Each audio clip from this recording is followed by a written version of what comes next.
ఏడా అంతలాగా భుజం మీద వేసుకుని వెళ్ళిపోవాలా చిన్న బేబీలాగా. ఏంటన్నా మీ భరణి బాహుబలి అనుకుంటున్నాడా ఏంటి? ఎవరంట నిన్ను ఎత్తుకుంది అనుకుంటూ వేసుకోవాల్సింది నువ్వు బీజిఎం ఏమన్నా జాయిగానే. అసలు ఏంటా ఈ లెబ్బారం ఏంటి భరణి మొత్తం ఓపెన్ అప్ అయిపోయినట్టున్నాడా? ఆవిడకేమో ముద్దులేటు. వా దివ్య గారికి నేను ఏమిటి అసలు ఆ దరిద్రం ఏమిటి? మంది ఫ్యామిలీ షో అన్నావు కానీ నువ్వు ఏమిటి చూపిస్తున్నావు అక్కడ కొంపలో?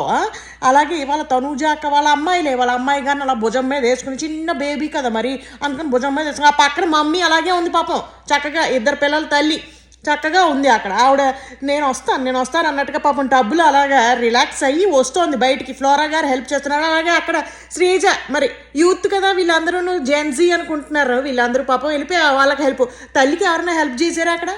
వెళ్ళిపోయి ఈయనైతే ఏకంగా ఎత్తుకుని పోయాడు అలాగే భుజం మీద వేసుకుని. ఏమంత కష్టపడిపోయారు? అందరూ ఈక్వల్గానే కష్టపడ్డారు. ఏదో ఓవరాక్షన్ మీరును ఏదో పులిహార వేషాలను మళ్ళీ నాన్న నువ్వంటే ప్రాణం నాన్న అనుకుంటూ. ఇంకా అటుపక్కేమో పెద్ద బ్రదర్ అన్నాక కూడా ఈయనేమో వెళ్ళిపోయి ఏడోడో చేసేస్తున్నాడు. అసలు ఏమిటి రావాలి ఇంకెవరైనా వచ్చి కొంపలో దూరి వైల్డ్ కార్డు వీళ్ళిద్దరూ అలాగే పులిహార మిక్సింగ్ చేసేసుకుని ఎవడి భరణి గారును అలాగే కుంకుమ భరిన సరిపోయిందిగా కుంకుమ అని తీసుకుంటారు కొంపలోకి.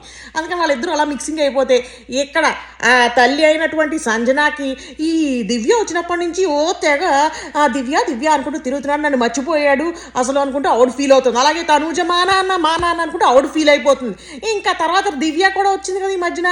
ఎవడో మా అన్నయ్య ఇలా అయిపోతున్నాడు అనుకుంటే ఆవిడ కూడా ఫీల్ అయిపోతుంది. వీళ్ళు ముగ్గురు సకుటుంబ సపరివార సమేతంగా మనకి బతుకు చటకా పండి ప్రోగ్రామ్ అక్కడ ఏర్పాటు చేస్తే అబ్బా సూపర్ మామూలుగా ఉండదు. అందుకని నువ్వు ఆ కార్యక్రమంలో ఉండు నాయన. వెళ్ళు ఆవిడ బాగా చలి వేసేస్తున్నట్టుంది. నువ్వు కూడా వెళ్ళి నాయన దొబ్బ కట్టుకుని వెళ్ళిపోయి కప్పి వెళ్ళి కూడా